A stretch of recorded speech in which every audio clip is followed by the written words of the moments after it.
Vamos fazer um quadrangular aqui, vamos tabelar eu, você, PVC e o Fábio Azevedo sobre o mercado da bola aqui no Rio de Janeiro, porque estão questionando, Juliano, que o Papai Noel esqueceu dos clubes cariocas. E aí, temos alguma novidade? Por onde você começa? Tudo bem, Lívia? Bom dia a todos, PVC, Fábio Azevedo, amigos do Bom Dia Fox. Vamos começar pelo Flamengo, então, já que vocês estavam falando do Vinícius Júnior, né?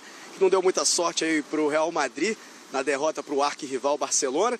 Então vamos começar pelo Flamengo. Vinícius Júnior aí, que também é uma joia rubro-negra. Vamos falar de outra joia rubro-negra que também está sendo aí especulada para o exterior.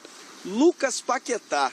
Pois é, a informação que a gente recebe há pouco, né, dessa especulação do mercado da bola, é que o Besiktas da Turquia, segundo um jornal espanhol, tem interesse no Lucas Paquetá e estaria disposto a pagar 10 milhões de euros, abaixo da multa rescisória. A multa rescisória do Lucas Paquetá é de 30 milhões de euros, algo em torno de 120 milhões de reais. Lembrando que o Lucas Paquetá tem contrato com o Flamengo até o final de 2020.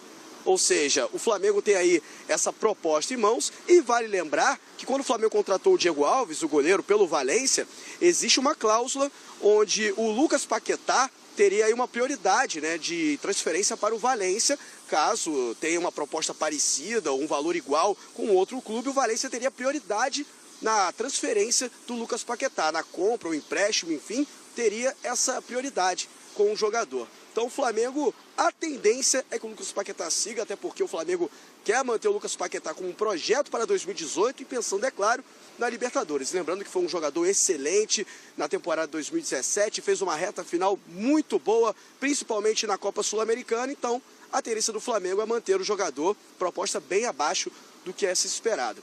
Vamos falar um pouquinho também de outro jogador que também especula-se no Flamengo e tudo mais, é do Jonathan Alves, o atacante uruguaio de 29 anos, ele que atua no Barcelona de Guayaquil, marcou contra times brasileiros na Libertadores, contra o Botafogo, contra o Santos, contra o Palmeiras e contra o Grêmio, o campeão da Libertadores de 2017. O Jonathan Alves teria aí uma proposta de 5 milhões de dólares, o que daria em torno de 15 milhões de reais. O Flamengo espera até baixar esse valor, tentar negociar de uma maneira que esse valor seja um pouco menor do que 5 milhões de dólares, mas é um nome forte que pode pintar no Flamengo aí. Agora, com relação ao treinador, Reinaldo Rueda está na Colômbia, né? Passou aí por questões médicas, tinha operado uma hérnia, enfim, agora está se recuperando e está aproveitando aquele recesso ao lado da família para se reapresentar aí na volta da temporada 2018 com o Flamengo.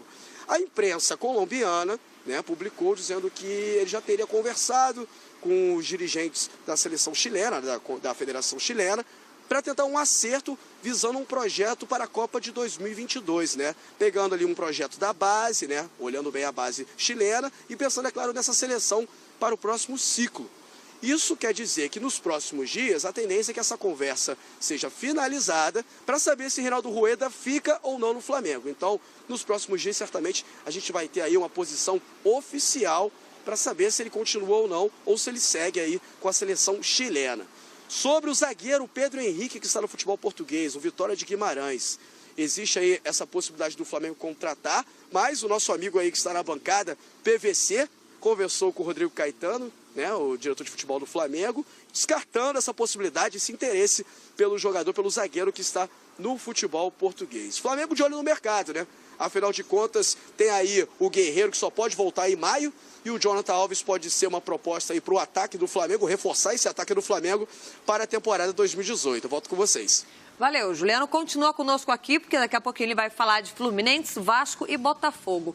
PVC, nesse pacotão do Flamengo, a base super assediada, a gente já sabe que o Vinícius Júnior vai embora, há pouco tempo pintou o nome do Lincoln no Atlético de Madrid, agora o Paquetá, justamente os meninos que a torcida tanto pede que utilizem para a temporada. Jonathan Alves, um bom nome, Reinaldo Rueda, fica ou sai? Faz um resumão do Flamengo para a próxima temporada. Eu sou reticente com o Jonathan Alves.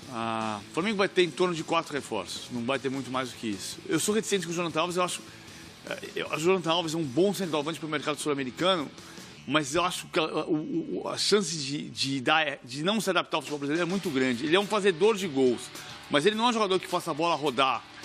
Não é um jogador que a bola bata no pé dele e dê sequência. Ele busca o jogo? Ele busca menos o jogo. Ele precisa ter alguém que faça a bola chegar pelo alto para finalizar. A situação do Rueda, durante o período do Natal, eu li muita coisa dizendo que a diretoria estava incomodada porque o Rueda não se relaciona, não dava sinal de vida. E não é bem isso que aconteceu, pelo que eu pude apurar. O Rueda deixou claro que conversou com os dirigentes da Federação Chilena, mas que não se seduziu pela proposta. Eu não vou dizer taxativamente que ele vai ficar, mas a tendência é que ele permaneça. Deve ter uma conversa até o final da semana para definir essa situação e a tendência é que ele fique. Até porque tem um detalhe. O projeto dele não é a seleção chilena, é a seleção da Colômbia. Exato. E ele tem uma sinalização de que em janeiro de 19 ele pode ir para a seleção da Colômbia para começar o ciclo em janeiro de 19. Ou seja, ele seria o técnico do Flamengo em 18 e poderia ser o técnico da Colômbia em 19. Se ele assumir a seleção chilena, não tem Colômbia. E para ele, a sedução é trabalhar no país dele. Então, eu não estou cravando que ele fica, mas eu diria que 90% de chance é que o Rueda permaneça. E como blindar a base do Flamengo, já que o mercado europeu está de olho nos meninos que o Flamengo ainda nem conseguiu lapidar, não conseguiu nem dar oportunidade. Fora o Paquetá, que já mostrou o seu futebol e vem mostrando, tem muito que crescer. Mas o Lincoln ainda não aconteceu e também já surge no mercado europeu o seu nome. Eu acho que a melhor maneira de blindar é o que o Flamengo conseguiu fazer, ou está conseguindo fazer, que é depender menos das negociações. Porque quando depende menos das negociações, não é que o Flamengo vai dizer que não faz negócio, mas ele pode, Juliano falou, a multa é de 30 e a oferta é de... A oferta é de quanto, Juliano? 10. Então você vai dizer... 10 milhões de euros. Você tendo condição econômica, você vai dizer para o jogador, 10 não, você vai daqui a pouco por 20. Mas por 10 eu não vendo. Por 10 segura. Eu acho que a maneira de blindar no mercado que vende tanto é essa. É você saber, essa proposta interessa, essa aqui não. Nem olha. E 10 milhões não faz sentido vender. E o Flamengo não precisa ser comprador nesse momento, até porque o orçamento do Flamengo não permite isso. O orçamento do Flamengo para o ano que vem, até para o torcedor entender, não tem cartão de débito ilimitado, não. 15 milhões para aquisições, sendo que se você fizer aquisição de até 15 milhões, tem que se desfazer em 10 milhões para recolocar no caixa. Ou seja, você tem 5 para gastar. Até porque o Flamengo fez aquela boa e velha prestação 10 vezes sem juros no meio do ano, né? Diego Alves, Everton Ribeiro, entre tantos outros. Olha aqui, vamos continuar mergulhando nesse mercadão, porque o Papai Noel não passou, acho que os clubes não se comportaram muito, não foram bons meninos em 2017. Juliano, e as outras novidades aí, Fluminense, Vasco, Botafogo, quem você aborda agora? Vamos falar do Vasco então, Fábio. Isso porque existe todo esse impasse do que vai acontecer com o lado político do Vasco, para saber realmente qual vai ser o projeto para 2018. Porque a gente sabe que o Anderson Barros, que estava gerenciando o clube, né, o futebol do clube, já deixou o Vasco e foi para o Botafogo.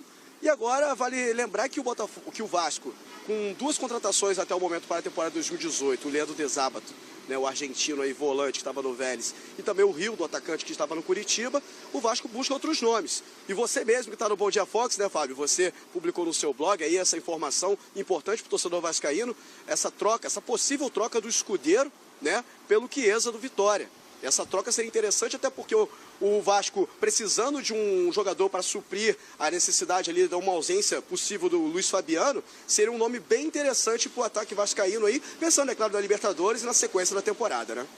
E é um nome que, inclusive, PVC aprovado pelo técnico Zé Ricardo. Essa troca, o Scudeiro não rodou no Vasco nessa temporada e ele veio com o peso de ser presente de Natal. Quando o Vasco, no ano passado, sonhou com o Diego Souza e a torcida amanheceu com o Scudeiro. É uma boa para os dois clubes, o Scudeiro voltar ao Vitória, o Chiesa voltar ao Rio, só que dessa vez no Vasco. E essa dificuldade de justiça, não consegue fazer transição, a nova diretoria não consegue contratar porque não tem essa transição. O Vasco está atrás nesse planejamento de 2018, Pedro? Está atrás, vai ficar atrás, porque a eleição é dia 15, o campeonato começa dia 17, a Libertadores dia 30, 31. Você vai começar sem saber, você não sabe quem é seu presidente, quem é seu diretor de futebol, seu diretor saiu, foi para o clube rival, o Anderson Barros vai para o Botafogo, então claro que está atrás. O Chiesa, do Vitória, no Vasco ele vai bem. Tem velocidade, o Vasco precisa dessa velocidade. Agora, o Chiesa, que está no Vitória, é o mesmo que não funcionou no São Paulo, que quis voltar para Salvador. Então, qual é o Chiesa vai vir para o Vasco pensando em se firmar no Vasco? Pode ser útil. Eu acho que vai ser o ano do Paulinho e do Paulo Vitor. Vai ser o ano dos meninos.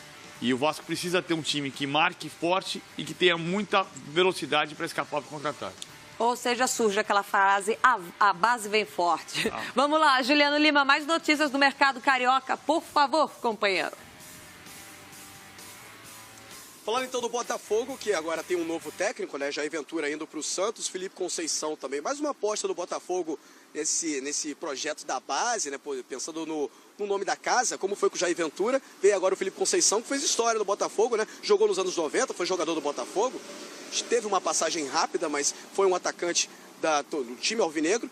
E agora tem esse projeto aí assumindo o time principal. Foi técnico da base e agora está com o time principal. O Botafogo buscando ainda reforços, mas com pés no chão, né? De fora da Libertadores, está na Copa Sul-Americana, busca um atacante. Acho que o primeiro nome que a gente pode falar do Botafogo em relação à posição, à busca de reforços, é o ataque. Isso aí é fato. E o Botafogo está de olho, depois da saída do Roger para o Internacional, o Botafogo está de olho no mercado, com pés no chão, como eu falei, buscando um atacante e tentar repor algumas posições. O Bruno Silva indo para o Cruzeiro também, tem que repor esse jogador aí, essa posição do Bruno Silva, né? Então o Botafogo está buscando para tentar fazer uma campanha, né, pelo menos regular aí na temporada 2018. Com relação ao Fluminense, a gente sabe que o Wellington Silva, aí sediado por alguns clubes, né?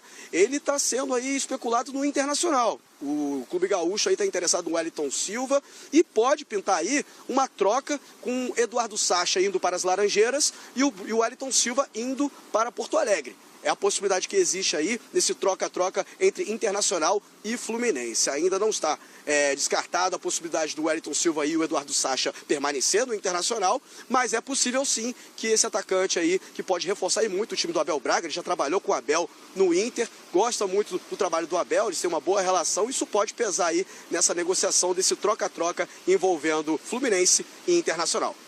Valeu, Juliano. Ótimo trabalho. Daqui a pouquinho você volta no Central Fox com outras informações desse Giro Carioca. Um abraço, hein?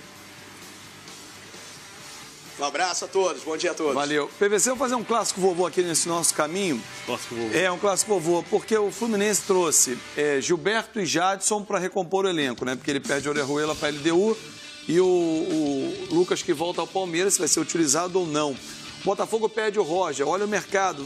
Mira no Gilberto. Flerta ali com Barcos, espacotando o clássico vovô. O Felipe Conceição, embora seja a aposta repetida do Jair Ventura, eu me remeteu a uma outra história, que foi do Eduardo Húngaro. Porque em 2014 aconteceu uma coisa muito semelhante com o que acontece agora. O Botafogo perdeu seu técnico para o Santos, na época era o Oswaldo de Oliveira, agora é o Jair Ventura, e na época a aposta foi no técnico da base, que era o Eduardo Húngaro, quer dizer, que era assistente do Oswaldo e que virou o treinador. O agravante daquela vez é que tinha Libertadores. E o fracasso veio na Libertadores, né? Se ganhasse na União Espanhola, estaria classificado para as oitavas de final, perdeu para a União Espanhola, perdeu para o São Lourenço e foi eliminado na fase de grupos. E o Húngaro acabou pagando o pato, acabou indo embora. Tomara que dê certo a aposta do Felipe Conceição. Mas eu acho que estão muito lentas as negociações do Botafogo. Você só vê saídas. Sai o Roger, sai o Bruno Silva. O Ayrton não permanece. O Emerson Santos, que já sabia, foi embora. Você não vê a reposição rápida. Uhum.